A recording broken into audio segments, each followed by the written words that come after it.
Another Sunday night, another episode of Top 10 with Beth and my local motorcycle gang.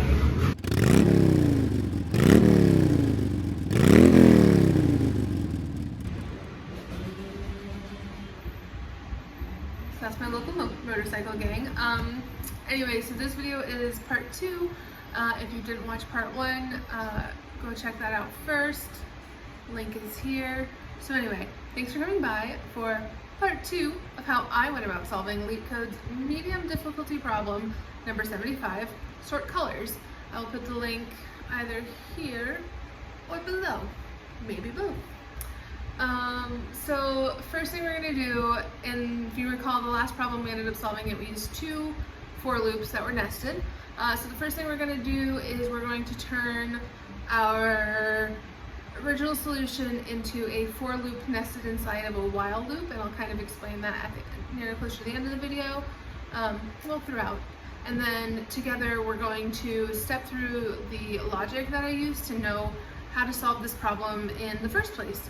I believe I mentioned it in the previous video, but the solution that I used to solve this is an example of bubble sort. So we're gonna start there. You ready? Let's go. This is what the bubble sort looks like using a for loop inside of a while loop instead of nested for loops. So you would just get rid of that. And we're just going to,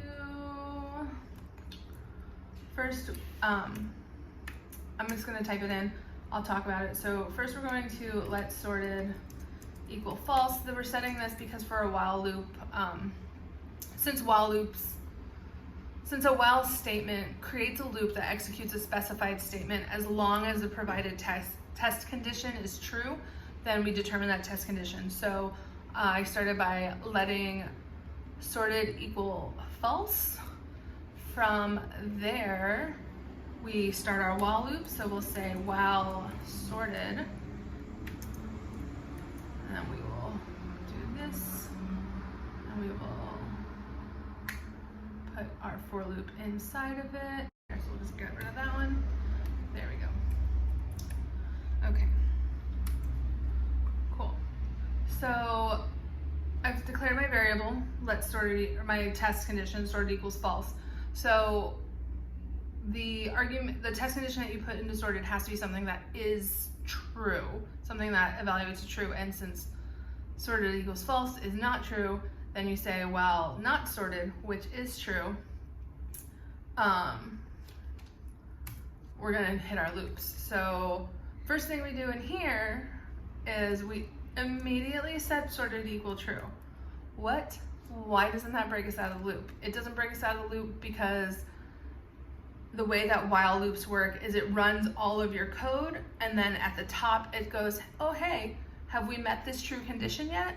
And if we haven't, then we run everything. You'll never break out of a while loop in the middle of your code block. You'll only break out of a while loop if you run your code block and then you get to the top and it's gonna start again, but you've completed, you've hit that true statement. So we immediately set our sorted to equal true. And then from there, we have our for loop. We still have our temp max. We've got if nums, da da da da. So in order to not break out of our for loop, if we hit this if statement, it means we've made a change. It means that we are still sorting and that our array is not sorted yet. So as we've just set our sorted to true, we will now set it to false if we go into our if block. And that's it. That's everything. So we can see it does the same thing. Easy peasy. Let's get rid of these outsides and insides. Don't need that because we're in a console log. There we go.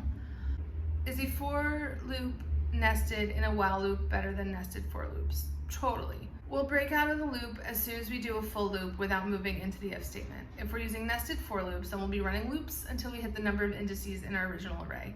Does it make that much of a difference with our small test cases? According to the runtimes on LeetCode, not really. But in the grand scheme of things, if you have an array with 100 numbers in it and only 2 swaps that need to be made, it's a difference of 3 times through the for loop or 100 times.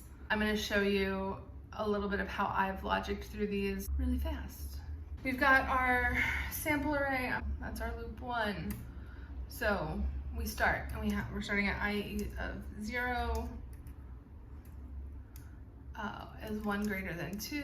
It is not, so we get our 1, 0, 2, 1, 0. It's 1 greater than 0. It is greater than 0. So we go 0, 1, 2, 1, 0. Move on to our next one, is 1 greater than 2. Sorry, and it is not, so we have our same one, 0, 1, 2, 1, 0. We have I equals 2. So we're asking if 2 is greater than 1. It is, so then we get 0, 1, 1, 2, 0. And then we're at I of index 3 is 2 greater than 0. Again, it is, so we get 0, 1, 1, 0, 2. That's loop 1. So now we're going to go into loop 2 because we're still in our while loop. So this is because, so in the first one, this first one we set immediately sorted equals false. So when we get to loop 2, first thing first is sorted true. Nope, it's false.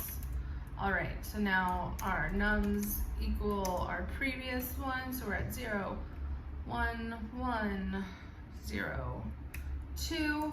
All right, so we're gonna start all over again. So we've got I of 0. We're gonna say is 0 greater than 1.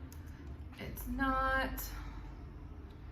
So we're still got this array. And then we're gonna say I of 1 is 1 greater than 1. It's not, same array. Then we're gonna get to I of 2 is 1 greater than 0. It totally is. So instead of this array, we're gonna swap a 0 and a 1. Perfect. And we're gonna get to I at index 3 is 1 greater than 2. It's not, so we're at 0, 1, 0, 1, 2. And this is what kicked off our setting our sorted to false, because we went into our if statement. So we're gonna move on into loop 3. Is sorted true? Nope, it's false. So our nums equals 0, 1, 0, 1, 2. Great. So then we're gonna start all over again into our for loop. Index 0, we've got 0 greater than 1. Nope. So we're doing this. All right. I'm gonna keep going. Is 1 greater than 0? It totally is. So we're at 0, 0, 1, 1, 2. Awesome. This is what sets off our sorted to equal false. But we're gonna continue through.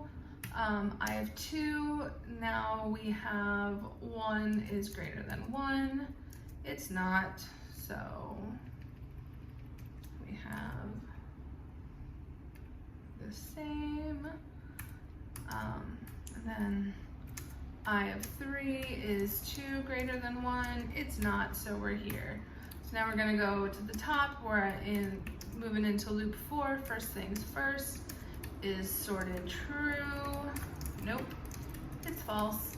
So nums equals this array 0, 0, 1, 1, 2.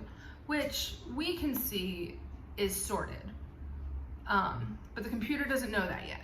So because we're not using a sorted function, so into loop 4, we're gonna say I at 0 is 0 greater than 0. Nope. So we're not gonna hit that if statement.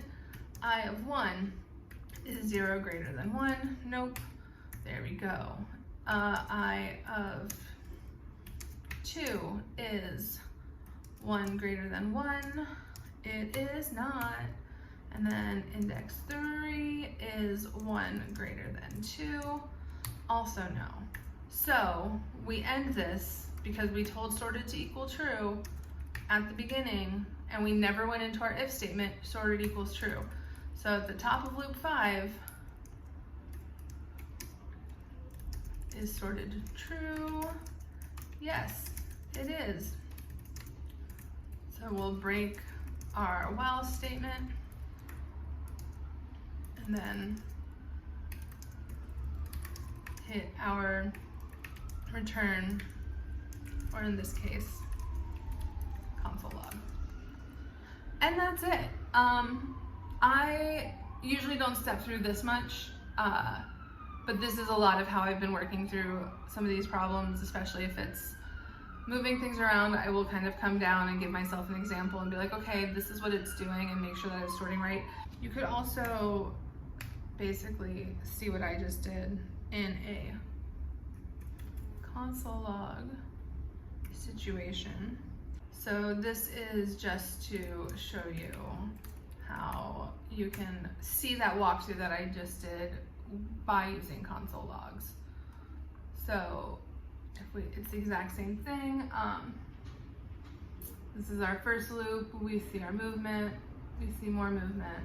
We see it happen again. See it happen again. We've got our sorted at false, false, false. We see what our final, where our array is ending up after each loop. And then when we see true, we finally return this.